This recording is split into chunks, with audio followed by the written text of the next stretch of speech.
Now if we talk about Article 14,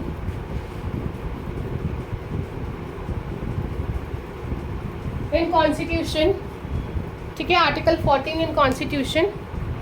So in this Article 14 अगर आप इसकी bare act language देखते हैं, if you see the bare act language, उसमें लिखा क्या है कि जो स्टेट है, जो राज्य है, स्टेट क्या है वो हम डिस्कस कर चुके हैं ऑलरेडी, ठीक है. जो राज्य है, स्टेट है, वो कभी भी डिनाई नहीं करेगी किसी भी पर्सन को, किसी भी पर्सन को डिनाई नहीं करेगी. सो इन आर्टिकल 14 जो चीज़ें मैं आपको बता रही हूँ नोट करते रहिए कि सब. पहली बात है, आर्टिकल 14 सिटीजन पे सिर्फ अप्लाई नहीं करता है, सिर्फ सिटीजन पे अप्लाई ना करके हर किसी पर्सन पे अप्लाई करता है, ऑन एवरी पर्सन, ठीक है.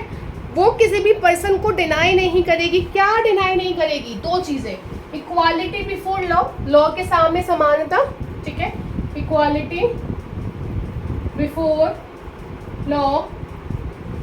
अब इक्वालिटी बिफोर लॉ का जो कंसेप्ट है हमारा, ये डाइसी ने दिया था एंड ये हमारे पास इंग्लैंड से आया. सबसे पहले डाइसी ने इसको बनाया था, इंग्लैंड से आया है, और उसके बाद हमने आर्टिकल 14 में इसको इनकॉर्पोरेट किया है, ठीक है. So also it is a part, British concept है, ए.वी. डाइसी ने दिया है.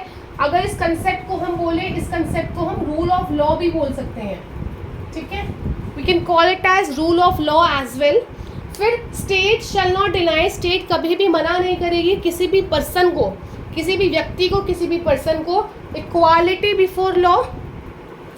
Secondly equal protection of laws, equal protection of laws,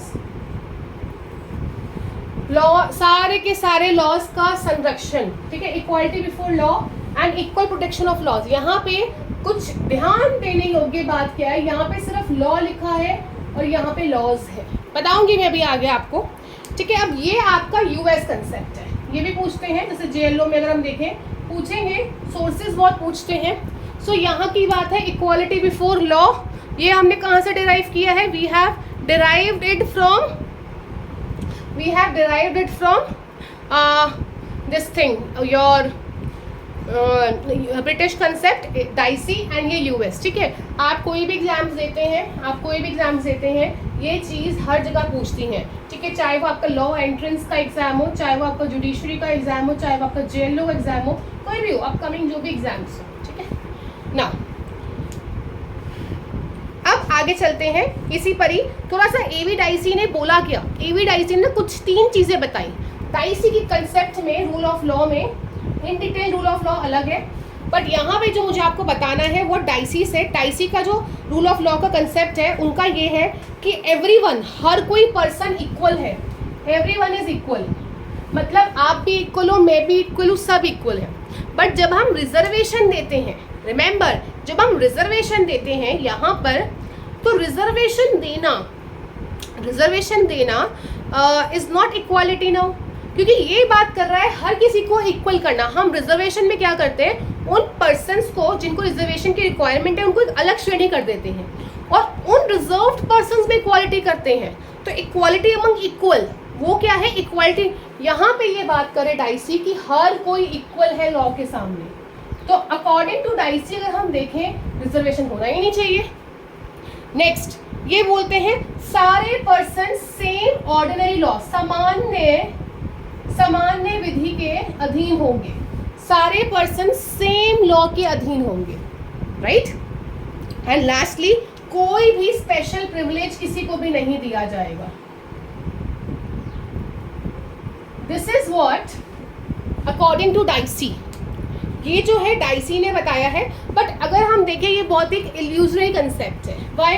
क्योंकि अगर कोई पर्सन इक्वल है ही नहीं, मान लो कोई विकलांग है, उसका हाथ ही नहीं है, उसका पैर नहीं है, या कुछ भी नहीं, या कोई चीज़ मिसिंग है, सो इन दैट केस हमें उनको प्रिविलेज देना पड़ेगा. अगर हम उनको प्रिविलेज नहीं देते हैं तो वो ऑटोमेटिकली रेस से पीछे हो गए. एंड दैट इज वाई हमें कंसेप्ट लाना पड़ा साथ में, इक्वल प्रोटेक्शन ऑफ लॉज. तभी हमें लाना पड़ा इक्वल, क्योंकि ये आपका एक अमेरिकन कंसेप्ट है, यूएस का कंसेप्ट है, जिसका मतलब है लाइक, समान जो लोग हैं उनमें समानता करना. Like must be treated alike. जो समान लोग हैं जो समान लोग हैं उनमें समानता करना, गेटिंग इट। तो ये आपका वो था, वहां का केस इधर है, ठीक है। इसके आगे कंटिन्यू करते हैं।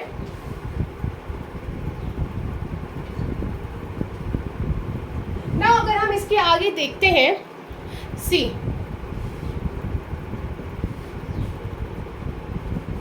बट यहीं पर ही युक्त वर्गीकरण कि आप, ठीक है, like must be treated alike, मतलब आप स्पेशल प्रिविलेजेस दे रहे हैं, बट किस आधार में देंगे, कैसे आप डिफ्रेंशिएट करेंगे कि ये कैटेगरी अलग है और ये कैटेगरी अलग है। सो उसके लिए टेस्ट आता है, टेस्ट ऑफ रीजनेबल, युक्त वर्गीकरण, क्लासिफिकेशन, है ना।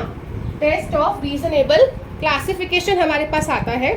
यहाँ पे ये बोलते हैं कि अगर आप कुछ भी डिफ्रेंशिएट कर रहे हो, आप कुछ भी वर्गीकरण कर रहे हो, कुछ भी अलग कर रहे हो, किसी भी चीज़ को अलग कर रहे हो, तो उसका कोई ना कोई आशय, ऑब्जेक्ट या नेक्सस, वो भी रैशनल होना चाहिए। फॉर एग्जाम्पल के तौर पे अगर हम बात करते हैं एडल्ट्री की, which is no more an offence, but फिलहाल मैं आपको बस समझाने के लिए, बिकॉज एडल्ट्री ये चाहे ऐसा पर्सन जिसको इतना लॉ, जो बिल्कुल लॉ फील्ड में जस्ट एंटर हुआ है ना, जिसे सोचा है कि मैं लॉ स्टार्ट करूँगा, उसको भी थोड़ा बहुत ज्ञान है एडल्ट्री का, इसलिए मैं आपको एग्जाम्पल दे रही हूँ। एडल्ट्री में होता क्या है, अगर आप देखोगे 497 में मेल की पनिशमेंट है, फीमेल की पनिशमेंट नहीं है। तो आपने क्या किया, आपने डिफ्रेंशिएट कर दिया यहाँ पे। जब आपने यहाँ पे डिफ्रेंशिएट कर दिया तो उसका रीजन क्या है, what is the reason behind? The reason behind is, क्योंकि हम ये मान रहे थे कि जो विमेन है वो तो बड़ी वीक है, वो कभी भी इंस्टिगेट नहीं करेगी। इंस्टिगेट हमेशा मेन करेंगे, क्योंकि विमेन जो है, क्योंकि पहले हमारे पास पर्दा सिस्टम था। जब कोई इंसान घर में रहता है तो वो सच में सीधा ही होता है, ठीक है। जब वो घर से बाहर निकलता है, मान लीजिए कोई एक पर्सन है, अभी वो जॉब के लिए नया गया है, ठीक है, नया गया है, उसको बोला जाए कि ठीक है 10,000 की जॉब है, चाहे वो उससे 50,000 का काम करवा रहा हो, वो कोई बोलेगा ठीक है। बट जैसे जैसे वो जाएगा उसको पता लगेगा कि अच्छा उससे इतना काम करवा रहे हैं, उससे ऐसे, उससे ऐसे, gradually they will keep on speaking, demanding, saying although right for their, मतलब अपने राइट्स के लिए ही बोल रहे हैं, बट पहले वो बोल रहे थे वो सीधे थे। इसीलिए यहाँ पे ये बात आ रही है कि हम मानते हैं विमेन आर वीक, बिकॉज पहले के टाइम पे हम विमेन को घर में ही रखते थे, पर्दा सिस्टम था, एक आइडियोलॉजी थी, जो मेन है वो जाएगा, वो काम करेगा, विमेन घर रहेगी। And that is what the custom came कि लड़की की जब शादी होती है तो शी हैज़ टू गो, है ना, ऐसे ही होता है ना। So this is the thing. तो ये कस्टम्स एक से एक, ये सब कस्टम है। कहाँ लॉ में लिखा है? कहीं लॉ में लिखा है कि लड़की को ही जाना है? नहीं लिखा ना। तो ये कस्टम है, कस्टम। और ये आया क्यों कस्टम? ये कस्टम आया भी इसलिए बिकॉज ये आइडियोलॉजी था कि लड़के को काम करना है, लड़की को काम नहीं करना, उसको घर संभालना है। तो घर संभालने के लिए तो वो वहाँ पे जा सकती है, but man can not do that, वो नहीं आ सकता। दिस इज अ थिंग, ठीक है। अब नेक्स्ट चलते हैं। ये इसीलिए विमेन को वीक समझा, इसलिए विमेन की गलती नहीं है इसमें, वो पनिशेबल नहीं है, and man is punishable, and man is punishable. This is a thing. तो इसीलिए यहाँ पे नेक्सस था, तो that was held to be a right law. अब ऐसे ही एक केस और लिखेंगे, state of West Bengal, state of West Bengal versus Anwar Ali Sarkar, Anwar Ali सरकार। अब इस केस में क्या हुआ था, अगर आपको पता होगा, कभी अगर आप में से कोई छत्तीसगढ़ की साइड से हो या छत्तीसगढ़ की साइड आपने ट्रैवल किया हो, तो वहाँ पे ना बड़े सारे मॉइस्ट्स हैं, डिफरेंट टाइप ऑफ क्रिमिनल्स हैं ये, ठीक है, क्योंकि वो अपनी ट्राइबल ट्राइबल राइट्स के लिए लड़ते हैं। तो वो जो मॉइस्ट्स हैं वो बहुत अटैक करते हैं। कितनी बार, अब तो बहुत कम हो गया है, बट कितनी बार पहले रेलवेज में हमला करते थे। सो उनका ट्रायल करने के लिए, मॉइस्ट क्रिमिनल का ट्रायल करने के लिए अलग से स्पेशल कोर्ट बनाई गई ताकि स्पीडली हो। इट वॉज हेल्ड कि दैट वॉज रिक्वायर्ड। तो ये आर्टिकल 14 को वॉयलेट नहीं करता है। Why it was required? क्योंकि ये डिफरेंट टाइप ऑफ क्रिमिनल्स हो गए, अलग क्रिमिनल, दूसरे क्रिमिनल से एक अलग टाइप ऑफ क्रिमिनल हो गए, और यहाँ पे स्पीडी जस्टिस की रिक्वायरमेंट थी। सिमिलरली जैसे आप देखो पॉक्सो एक्ट है, पॉक्सो मतलब कि आपका पॉक्सो जो केसेस होते हैं, ठीक है, वो उसके लिए अलग से सेशन कोर्ट नहीं, अगर स्पेशल कोर्ट होती है, अलग से स्पेशल कोर्ट होती है, ठीक है, स्पेशल कोर्ट नहीं है तो सेशन जज सुनते हैं, तो वो भी अलग बना दिया गया। जुवेनाइल जस्टिस एक्ट है उसमें अलग बना दिया गया। तो उसके पीछे वैलिडिटी क्या है? आर्टिकल 14 का reasonable classification, that is the validity. Similarly एक केस और लिखेंगे, write down, air India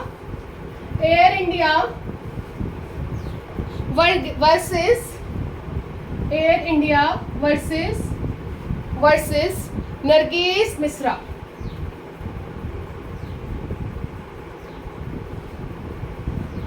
Mirza, ठीक है, इस पर आपने सोनम कपूर की फिल्म भी देखी होगी, ठीक है। अब इस केस में क्या हेल्ड हुआ, शॉर्ट में इसके फैक्ट्स करेंगे।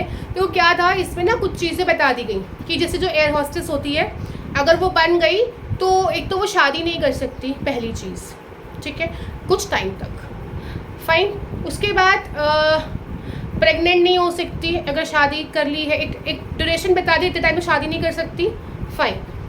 तो फिर उसके बाद प्रेग्नेंट नहीं हो सकती। तो इस टाइप के रिस्ट्रिक्शंस जो है वो लगा दिए गए। जब इस टाइप के रिस्ट्रिक्शंस लगा दिए गए तो इट वाज हेल्ड कि ये आर्बिट्ररी है। अगर मैन को शादी करने का राइट है, व्हाई नॉट वुमेन, है ना। अब ऐसे ही पहले नेवी एंड आर्मी में, ठीक है, नेवी एंड आर्मी में पहले सिर्फ मैन थे, विमेन नहीं थे कॉम्बैट एक्टिविटीज़ में। नाउ विमेन आर ऑल्सो थे, उसके भी हम केस लॉस करेंगे इन द नेक्स्ट लेक्चर। उस लेक्चर में मैं आपको बड़े सारे बस केस लॉस बताऊंगी, 10 से 15 आर्टिकल 14 के।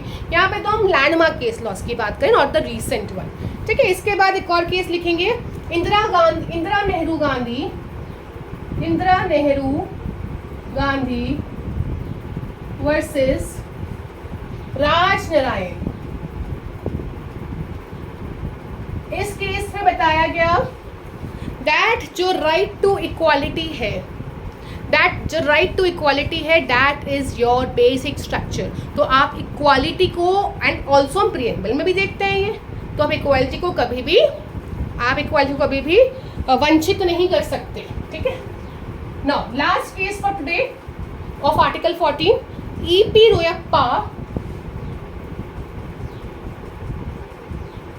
E.P. Royappa versus state of Tamil Nadu, ठीक है। जो पहले जो आपका पुराना टेस्ट है, that was reasonable classification test, ठीक है। इसमें एक चीज और ऐड कर दी गई कि यदि कोई भी एक्शन, मान लो चाहे रीजनेबल क्लासिफिकेशन ना भी हो, बट अगर कोई भी एक्शन आर्बिट्ररी है, मन चाहा है, if any action is arbitrary, मन चाहा, तो वो अपने आप ही आर्टिकल 14 को वायलेट करेगा। तो something which is arbitrary, that is unconstitutional because of article 14। So this is a new, यहाँ पे न्यू टेस्ट लाया गया।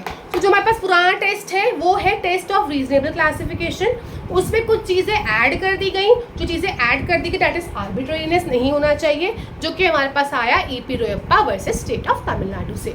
इसके बाद हम देखते हैं हमारे पास बहुत सारे केसेस आए, बबीता पूनिया, ठीक है, वो सब केसेस एक लैंडमार्क भी है, 2 जज बेंच के थे, 2019-20 में आए, तो उसके लिए एक अलग से मैं बताऊंगी। फिलहाल जो आर्टिकल 14 का बेसिस है, ऑल्सो एक चीज़ आप और ऐड करेंगे, even a single person law, मतलब आप रीजनेबल क्लासिफिकेशन जैसे कर रहे हो, अगर आप सिर्फ एक पर्सन के लिए भी लॉ बनाते हो, अगर उसका नेक्सस है, दैट इज ऑल्सो वैलिड, ठीक है, that is also valid. That's all for article 14, right.